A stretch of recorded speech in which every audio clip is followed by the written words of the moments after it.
Kami sambung saudara obrolan kami pagi hari ini menjelang sidang untuk pembunuhan berencana Brigadir Joshua, di mana agendanya adalah putusan sela dari Majelis Hakim.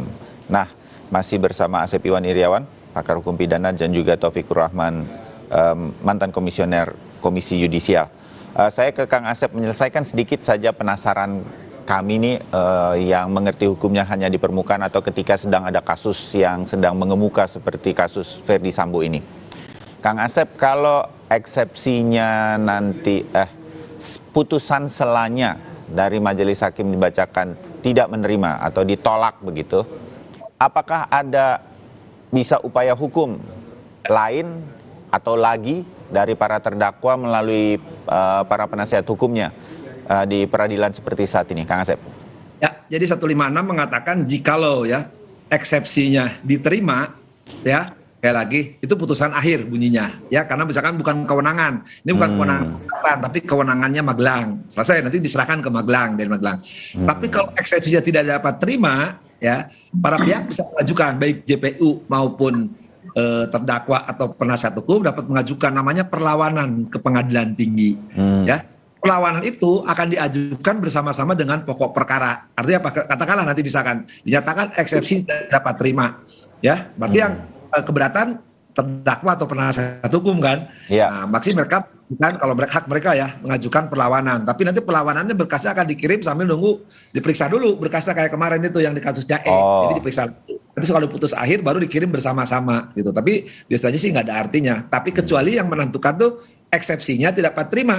Dapat terima itu kan berarti tidak pihak terdakwa atau penasihat hukum mengajukan perlawanan. Tapi kalau eksepsinya diterima, maka JPU bisa mengajukan perlawanan, ya. Nanti diperiksa oleh pengadilan tinggi, ya supaya 2 minggu tuh, ya nanti diperiksa bisa aja pengadilan tinggi menguatkan atau membatalkan. Tapi boleh dikatakan jarang, ya. Saya pernah saya dengan hakimnya Ahok, beberapa menjadi hakim agung atau hakim tinggi sekarang. Dulu di pusat tuh sering menguliti karena dakwaan jaksa tadi tidak cermat, tidak jelas, lengkap, kita kabulkan itu eksepsinya, ya. Nah, itu kita sering, saya kalau di pusat tuh sering kerjaannya kita memang ngulitin itu dakwaan, pembelajaran, karena memang guru-guru saya juga beberapa jaksa agung suka mengatakan saya kasih pelajaran mereka supaya jangan sembarangan bikin dakwaan, yang bikin kalimat ada aturannya. Nah, makanya sering kita kabulkan banyak perkara-perkara menarik, ya. Dulu ada tokoh partai politik kabulkan tuh gara-gara kurang kata dan, ya mungkin menyaksikan nih sama Pak Randi dulu kita ketawa, atau juga orang asing, ya orang asing tuh ya dibikin dakwaan. Tapi juga hati-hati Mas Bayu, dulu di praktek itu dakwaan itu juga bisa ada permainan oknum, sengaja dakwaannya dibikin ngawur supaya dikabulkan, supaya selesai. Nanti terdakwanya kabur. Itu juga satu modus di lapangan, ya sengaja dakwaannya bikin ngawur, ya. Nah, supaya kan nanti terdakwanya keluar tahanan kan. Kalau orang keluar dari kesempatan kabur, selesai urusan. Ya itulah potret-potret dari peradilan kita. Tetapi terbayang bagi saya terutama dan juga mungkin pemirsa Kompas TV, sampai kata-kata pun sekali itu memang itulah yang dibilang jaksa penuntut umum betul-betul harus detail sekali. Oke, ya sehingga kemudian tidak ada celah lagi. Ya kita tunggulah yang hari ini. Nah, Pak Taufik, saya ingin sedikit menyoroti jalannya sidang. Kalau putusan selanya nanti kita sambung sambil mungkin mengikuti jalannya sidang hari ini untuk kasus pembunuhan berencana terhadap almarhum Joshua, ya. Pak Taufik, kemarin itu ternyata ada di peradilan yang ketika agenda pemeriksaan saksi terhadap terdakwa Barada Eliezer, ternyata Pengadilan Negeri Jakarta Selatan tidak mengeluarkan suaranya untuk media sedemikian rupa, kecuali yang hadir di sana bisa mengikutinya. Nah, hal-hal semacam itu tuh memang diatur di dalam tata cara atau peraturan persidangan, Pak Taufik. Iya, jadi biasanya apa pertimbangannya? Iya.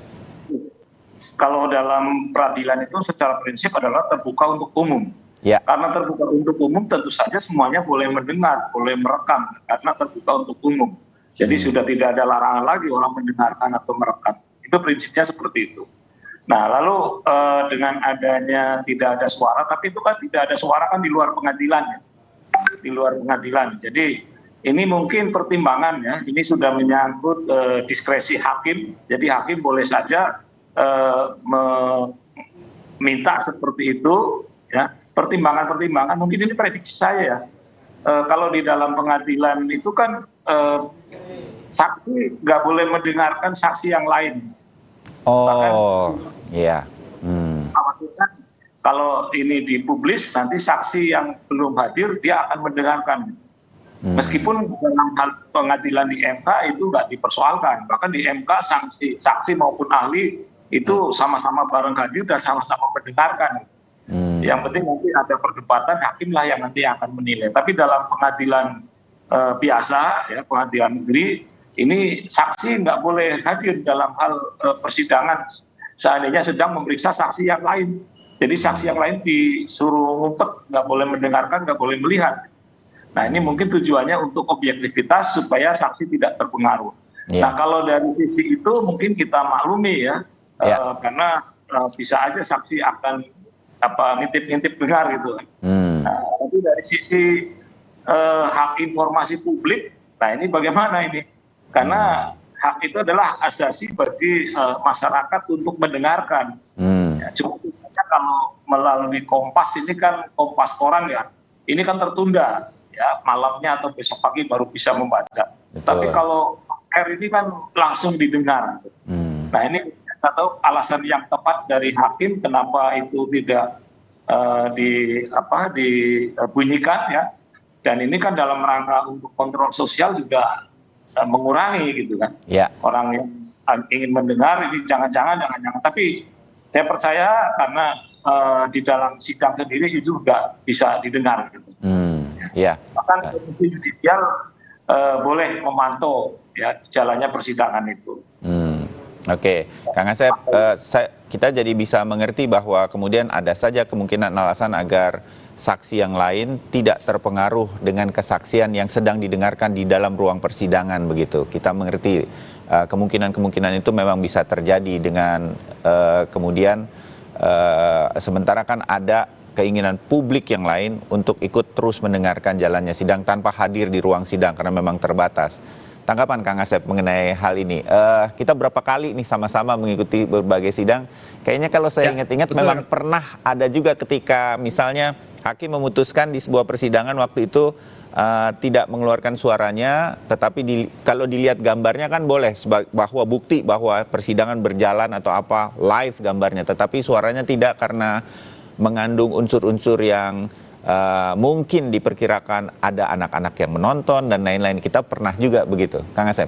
Ya, dalam praktek Mas Bayu ya, jadi sekali lagi ada aturannya, yaitu ICCPR pasal 14 ayat 1, dan itu sudah diratifikasi. Jadi kita modelnya jadi berubah-ubah. Dulu di kasus cyanida, wah videonya ada, audionya ada, sampai tengah malam kita menyaksikan dan mendengarkan. Kemudian di kasusnya Ahok, kasus Ahok siaran tunda kan? Benar. Jadi baru dibacakan awal, tapi pemeriksaan saksi baru dibuat kemudiannya. Ya, kita rekam dulu. Ya.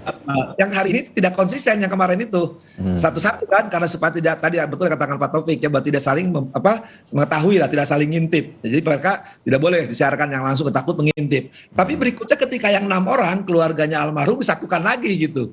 Kan tidak harusnya kan supaya kalau satu sama lain tidak saling mempengaruhi, tidak mengetahui kesaksian sebelumnya. Konsisten sejak awal. Oke. Jadi awal 1, 2, 3 itu sama, 4, 5 harus bertahan sama-sama. Tapi mungkin akhirnya sampai itu udah sore hari, ya udah 6-6-nya disekalikan diperiksanya gitu. Makanya pada Mahkamah Agung sudah bikin ada aturan sekarang. Nah, ya tadi betul katakan Pak Taufik, ya ada informasi publik sudah dibuka aja. Sekarang mau ditutup-tutupin juga orang bisa ngerekam, bisa mengetahui, kemudian juga dikomentarin. Artinya juga kalau yang kemarin omongan 12 pasti isinya sama semua kan? Wong seragam sama kemarin pasti sama semua. Terus saya pikir makanya saya bilang udahlah, di abad keterbukaan nggak ada masalah kok. Walaupun misalkan bahwa satu sama lain tidak mempengaruhi, tapi sekarang teknologi sudah canggih ya, dengan alat yang sangat canggih bisa sebelahnya dengar. Maka kan di Jakarta Selatan itu kan ada jendela, ada apa ya, kalau nggak kedengaran juga ya gitu ya. Aja belakang ruang jabat duduk jaksa penasihat hukum begini kan kedengaran juga, apalagi mic-nya kan keluar, apa itu ada TV keluar ya, saksi di luar dengar juga. Betul katakan Pak Taufik, ya sudah aparatur publik buka aja lah sudah, mau apa-apa juga. Toh di pengadilan tuh ada sanksi. Kalau memang berbeda kan hak penilaian hakim itu jelas sekali, BJO istilah bebas, jujur, objektif ya. Nah udah nanti kan kalau saksi salah ya palsu lah, tuduhkan saksi palsu. Makanya aturan memang terlalu gimana ya, nggak berubah-ubah. Ya. Ini yang mungkin Pak Taufik ya perlu mungkin KY juga perilaku hakim kayak gini juga ya salah satu untuk dinilai oleh KY gitu. Iya Pak Asep. Iya. Saya kira itu menjadi penilaian KY ya terhadap kasus. Harapan kami ya sebagai mantan itu juga perlu dikaji gitu ya, kenapa terjadi. Karena yang boleh tertutup ini kan hanya kasus yang mengarah kepada asusila gitu kan. Ya. Kalau itu memang mutlak itu ya ditutup. Tapi kalau yang tadi Pak Asep juga dari memberikan gambaran, susah untuk membendung yang lain tidak mendengar. Ya, kecuali kalau yang lain-lain itu dikarantina, tapi kan saksinya banyak. Jadi masukkan dalam ruangan yang kedap suara gitu ya. Itu kalau hari itu, tapi saksinya kan kadang-kadang besok hari baru masuk ya, baru dipanggil. Jadi beda lah ini. Jadi memang agak sulit untuk berargumentasi, tapi setidak-tidaknya argumentasinya masih rasional lah ya dengan adanya itu. Tapi itu kan bisa menjadi masalah, artinya bisa diintip ya, karena ini zaman teknologi yang orang bisa mengakses secara mudah. Itu Pak Bayu. Ya, terbayang bagi kami juga sebetulnya, bagi publik ada upaya-upaya untuk menjalankan sidang ini dengan sebaik-baiknya.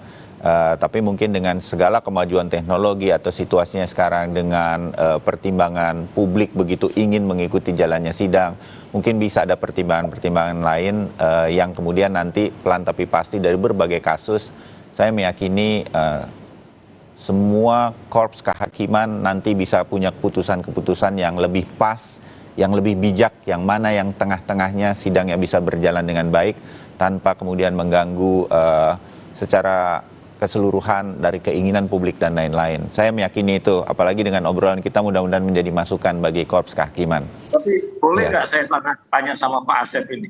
Silakan. Tanya guru saya tanya. Boleh. Ini kita tanya muridnya belajar dengan baik apa enggak, ya kan Pak Guru? Gitu. Norma hukumnya nggak sih bahwa saksi nggak boleh mendengar? Kalau di MK kan saksi dengan ahli bisa campur gitu. Kan yang penting penilaian hakim kan, bukan saksinya akan dengar nanti saksinya akan berbohong. Ini kan kena juga pidana. Memang ada Pak Asep ya. Ya di KUHP diatur Pak Taufik. Jadi saksi dihadirkan seorang demi seorang dalam keadaan bebas. Ya, satu itu pasalnya ya di KUHP. Nah, kedua, bahwa setelah memberi keterangan saksi dikeluarkan, itu memang KUHP-nya. Maka sebenarnya KUHP kelak harus dirubah dengan teknologi sekarang supaya udah saksi di ruangan seperti MK gitu kan bagusnya. Ini berlaku bahwa hadirkan seorang demi seorang dalam keadaan bebas, setelah memberi keterangan dia dikeluarkan di ruangan. Nah, supaya satu lain tidak berhubungan gitu kan. Ya, kalau suami istri pasti berhubungan kalau di luar kan. Ya. Analoginya kira-kira seperti itu ya. Cuma dikeluarkan saja, tidak ada kalimat tidak boleh mendengar gitu ya. Iya, ya Bang, sekarang canggih Pak. Dengar aja nih, udah dikeluarkan dari pintu kedengaran, dari jendela kedengaran. Iya, itu maksudnya.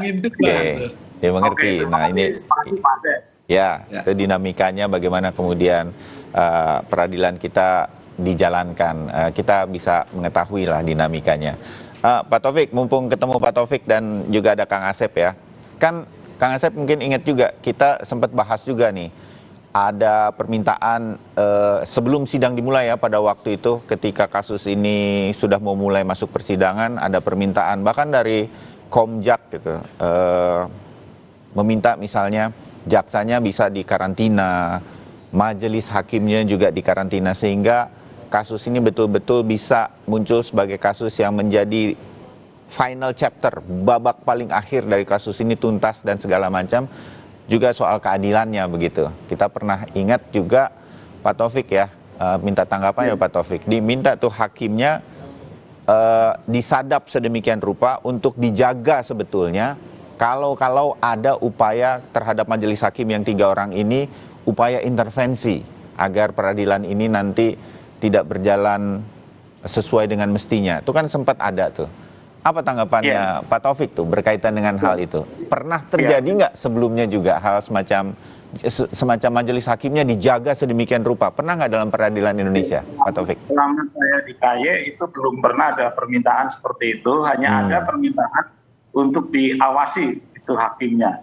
Sehingga kita dari KY memang mengawasi sehingga hakimnya itu didatangi dan sebagainya itu KY mengetahui. Ada kasus tertentu yang memang itu menjadi pembicaraan publik ya mengenai dulu pra peradilan itu ya. Kemudian kasus-kasus yang lain sehingga KY memang betul-betul mengawasi hakim, rumahnya di mana dan sebagainya itu ditongkrongin gitu ya.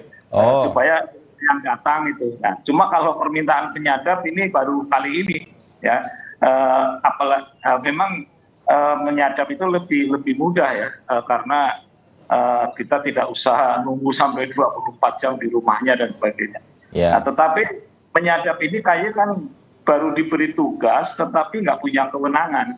Ya, di dalam undang-undang KY yang terakhir itu dengan bantuan aparat keamanan KY dapat melakukan penyadapan ya, dalam rangka menjaga keluhuran, kehormatan, martabat hakim. Nah, selama ini bagian aparat keamanan itu tidak mau menyadap. Dia dengan persepsi katanya penyadap itu hanya untuk pidana, narkoba sama teroris ya. Jadi tidak ada masalah etik di sadap. Nah, mereka lupa kalau undang-undang KY itu juga menyebut etik ya. Jadi dan undang-undang ini kan negara yang meminta, rakyat yang meminta. Jadi rakyat sudah memberi pengembangan bahwa penyadapan itu bukan hanya soal pidana, tapi juga soal perilaku etika itu juga bisa disadap. Cuma KY nggak diberi kewenangan, jadi ya kayak ompong aja KY nggak bisa bergerak gitu. Jadi ada tugas untuk menyadap di undang-undangnya, tetapi persepsi dari aparat ini masih persepsi undang-undang lama. Padahal undang-undang yang baru KY mengemandatkan kepada aparat tidak boleh menolak kalau KY minta untuk dilakukan penyadapan. Itu soal penyadapan. Nah, soal apakah perlu nggak hakim?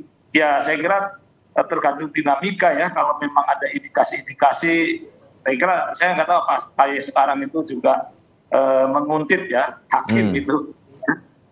Nah, kalau menguntit hakim kemudian ada indikasi pelanggaran etik, barulah sadap itu dilakukan. Cuma kan nggak ada kewenangan, jadi nggak bisa apa itu ya.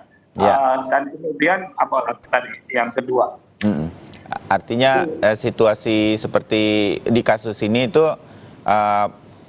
belum pernah terjadi, belum pernah ada juga ya dalam sepanjang pengetahuan Pak Taufik ya. Ya, kalau penyadapan memang tidak, karena belum yang ada. Menyadap bukan KY, yang menyadap itu aparat ya. Bisa KPK, bisa jaksa, bisa kepolisian atas permintaan KY, meskipun di undang-undangnya tidak boleh menolak kalau KY minta. Cuma KY sudah minta tapi mereka menolak dengan alasan oh ini etik, itu bukan pidana. Jadi mereka lucu cara pemahamannya. Padahal etik ini undang-undang juga sama dengan undang-undang pidana itu. Jadi dalam kasus ini memang tidak ada penyadapan terhadap majelis hakim walaupun sempat muncullah wacananya begitu. Tapi Kang Asep mungkin di bagian akhir juga ya. Ini pertanyaan yang saya pernah tanyakan juga waktu itu. Sudah cukup berjalan, sudah beberapa saat berjalan begitu. Di mana keyakinan kita, di mana kemudian majelis hakim yang nanti betul-betul akan menentukan semua berkaitan dengan kasus pembunuhan berencana ini nanti bisa tetap terjaga. Kan sekarang pengawasannya masih, saya menyebutnya apa ya, business as usual lah. Tidak ada yang extraordinary di kasus ini. Walaupun harapannya begitu besar nih terhadap sidang ini. Demi peradilan di Indonesia, demi tegaknya lagi nama baik kepolisian dan lain-lain. Kita berharap nih pada kasus ini. Nah, Kang Asep, bagaimana kita bisa meyakini bahwa majelis hakim 3 orang ini akan, ya dari sisi tekanan saja sebetulnya sudah pressure ya, sudah tekanan begitu, bahwa mereka harus bekerja sebaik mungkin ini, Kang Asep? Ya, yang pertama selalu saya katakan ini teori wahye, Mas Bayu. Ujungnya ye gitu kan. Ya, waktu kan bla bla bla cuma sidang pertama kan. Sidang berikutnya saya yakin penonton juga semakin berkurang gitu. Karena yang penting kan publik tuh melihat, oh disidangkan, ternyata disidangkan begini. Oh masih berkilah, oh ada yang masih lurus, oh ada yang bertele-tele. Nah publik udah malas. Sekarang kan publik pengennya mana diputusnya gitu kan, pengennya itu kan sekarang. Jadi, tapi kalau situasi sidang saya pikir sudah kondusif lah, di selatan udah Tadi betul Mbak, tidak harus misalkan kan dimasukin karantina kan sejak awal juga nggak usah lah karena mereka udah sakti-sakti kan, nggak usah dikawal. Malah kan coba sidangnya sampai tengah malam. Ya kalau dari pagi sampai tengah malam siapa yang mau gangguin, malam juga pulang, paginya udah hari ini kan pulang sampai sore kan. Hari ini udah datang sidangnya. Cuman pembagian sidangnya, mungkin catatan saya kepada majelis ini, ya akhirnya terlalu berat kan. Tiap hari sidang sampai malam, jangan lupa mereka juga sidangkan perkara-perkara yang lain gitu. Kalau sekarang konsentrasi, akhirnya satu-satu, tapi mulai berubah kan. Yang harus sesuai aturan satu-satu, terbukti mungkin capek 6 disatukan kemarin kan. Nah jangan-jangan besok disatukan semua, terdakwa dijejerkan, saksi diperiksa untuk berlaku. Karena ingat Mas Bayu, yang 12 ini kan baru untuk nanti yang 12 orang ini akan berlaku juga untuk FS, untuk RR, untuk KM. Itu aja. Ya belum lagi yang 6 orang nanti yang polisi itu kan. Artinya kan waktu yang lama. Nah kalau dipegang oleh satu majelis yang pegang 5, kemudian 2 majelis pegang 6. Nah sekarang kita boleh katakan kan Senin sampai Rebo ya setidaknya itu malam terus. Padahal ada pencari keadilan yang lain dan juga butuh sidang gitu. Sementara perkara ini menurut saya ya kita semua mengawasi kan. Awalnya sudahlah proses. Cuma kita kan tunggu di akhirnya bebas, lepas, dilapas atau tewas. Iya, baik. Terbayang bagaimana kemudian Korps Kehakiman juga kita meyakini harus kita yakini, kita doakan mereka bisa menjalankan tugasnya dengan baik bagi para pencari keadilan termasuk untuk kasus pembunuhan berencana Brigadir Joshua. Terima kasih Pak Taufikur Rahman, mantan komisioner Komisi Yudisial. Kita ketemu lagi kapan-kapan. Kang Asep juga terima kasih waktunya dan wawasannya kepada kami terutama masyarakat yang ingin terus mengikuti jalannya persidangan. Kita dapat berapa ini nih SKS dari 2 dosen yang juga mantan orang-orang di Korps Kehakiman. Terima kasih banyak untuk pelajarannya. Kita ketemu lagi di kesempatan yang lain. Selamat pagi, salam sehat. Mas Bayu, Pak Asep.